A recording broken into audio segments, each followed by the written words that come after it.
Hello everyone, welcome back to my channel. Tonight's story takes us behind closed doors into hidden bunkers and war rooms, where a silent intelligence leak has shattered alliances, stripped away reputations, and laid bare the heart of a conflict that many believed was unbreakable.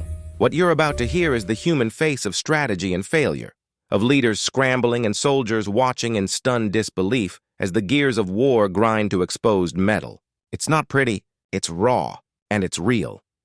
From the crackling intercepts into the live feeds of battlefronts, this intelligence leak cut through the fog of war like a hot blade. One moment, the commanding officer in the heart of Moscow was operating in what he believed to be absolute secrecy. The next, his every calculation, his every movement, his troops' positioning, they were out in the open. Like a chess grandmaster caught mid-move, the adversary reacted. For days, the phone didn't stop ringing. In the hollow corridors of power, there was panic. Staffers rushed to shred documents. Screens were wiped clean of satellite links. But the genie was out of the bottle. Imagine the scene. Fighter jets screaming across twilight skies. Unseen missiles changing course because someone had knowledge inside the lines. Command centers in Kyiv adjusting on the fly. Leaders watching live maps as whole units evaporated from the schedule. And not because of brute force, but because of information flowing to the right people at the right moment. The leak didn't simply humiliate a nation. It rewrote the rules of engagement overnight. What was once hidden behind noise and confusion now sat in broad daylight, and those who held the maps found themselves naked. We saw images of uniforms moving forward under the assumption of cover. We saw tank columns forced into diverting when their routes were compromised. We heard that a high-ranking general in Moscow refused to take his seat at the war room table because he knew his voice was already being listened to. The emotion inside that room? Electric fear. A leader who once spoke in calm, strategic tones now barked orders and rechecked his lines, unsure at every moment whether someone knew where he was. He paced. He clenched his jaw. In the darkness outside the bunker, his guard shifted nervously as if expecting an ambush, though no enemy fire was yet in the air. In Kyiv, celebration was muted but certain. The intelligence rippled through the city like a pulse. Frontline troops received updates faster, turned away assault plans, flipped the script. In command centers, maps glowed with red blips that vanished before the opposing side realized the attack had even begun.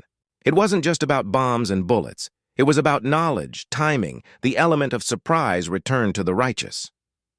A military machine that believed it was in control found itself scrambling for cover, reacting rather than dictating. And in war, reacting is losing. The psychological impact was enormous. On one side, commanders stared at screens of their own making, wondering how their tactics were so transparent. On the other, young soldiers who trusted their orders now questioned whether they were walking into a trap.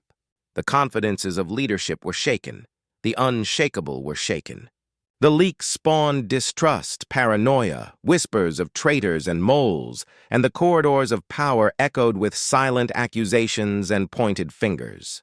The cost wasn't just strategic, it was existential for the high command. What's more, leaders betrayed more than military positions. They exposed narrative, propaganda, control. Broadcasts that had insisted our defenses are impenetrable now seemed brittle. Reports that claimed surprise attacks thwarted were contradicted by details flowing from a source that couldn't be easily dismissed. The public, watching from home screens, glimpsed something they weren't meant to: raw vulnerability, an adversary unsure. And as that flicker of doubt spread through the population, morale among troops wavered. I can picture the creased brow of the leader, the man used to being the eye of the storm, now isolated, worried, looking at a projected map. Fingertips drumming on a table of motionless toy jets, wondering how it came to this. Jets once presumed unstoppable now rattled in hangars, pilots grounded because the element of surprise was gone. Soldiers marching forward found their flank exposed. The leak turned the offense into defense, forced retreats, shifted front lines, and humiliated more than a nation. It humbled an empire's illusions.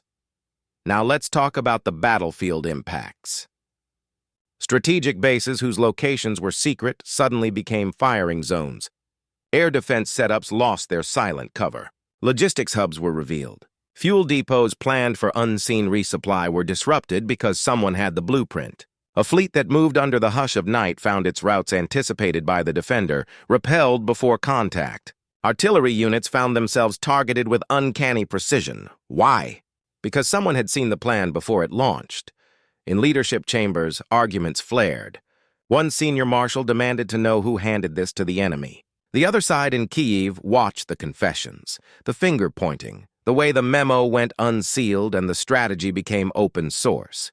This isn't about accidental leaks, it was surgical. It felt like someone from inside the machine decided the game was over. And when your soldiers know you're scrambling, when your enemy knows your next move before you make it, game over looks inevitable. Of course, there are human casualties. What we don't show are the mourning faces of families waiting for return. The heaviness of commanders who once wore bravado and now wear the strain. The young soldier who looked at his forearm insignia and realized the war he signed up for was now under the glare of global attention, no longer hidden behind headlines and bricks of silence. The morale damage may outlast the operational setback. Because in war, this kind of betrayal, this kind of exposure, doesn't just force you to fight differently. It forces you to believe differently. Over on the diplomatic front, allies watched carefully. Trust shifted. Agreements once taken for granted were revisited. If your ally cannot protect their own secret, can they protect yours? And that question is bigger than any battlefield. Under neon lights of crisis rooms in capitals, envoys sat with folders marked classified, watching as the narrative changed. It used to be, we're strong, we're prepared, we're united. Now it whispered, we're vulnerable, we're compromised, we're scrutinized. The leak didn't just humiliate, it isolated, and to those watching at home, maybe in a city far from the front line, the spectacle felt like a film, but the fear was real. Evening news bulletins showed muted capitals, soldier columns in uncertain halts, jets lifting off under hazing clouds, generals whispering in vaulted rooms. Reality was captured and replayed. Some tuned out, others tuned in. But for those in the belt of this war, it was seismic. At this moment, some corners of power are regrouping. Plans are shifting. Strategies being redrawn. Yet the damage is done. The intel wave ripped through the structure, and you can't unring that bell. The question now is, how deep did the fracture go?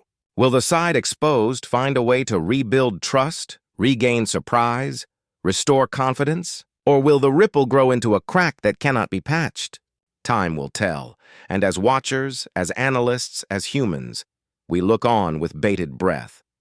Because in war and in politics, one thing remains constant. Control of information is control of power. And when that slips, even giants fall. This event serves as a stark reminder that secrecy is a weapon, intelligence is a shield, and once that shield is shattered, even the mightiest arsenal becomes vulnerable. The war we see in smoke and explosions is only part of it. The war in whispers, in leaks, in data and surprise, that may be the one that truly decides the outcome. Thanks for watching. And don't forget to like, share, and subscribe for more updates.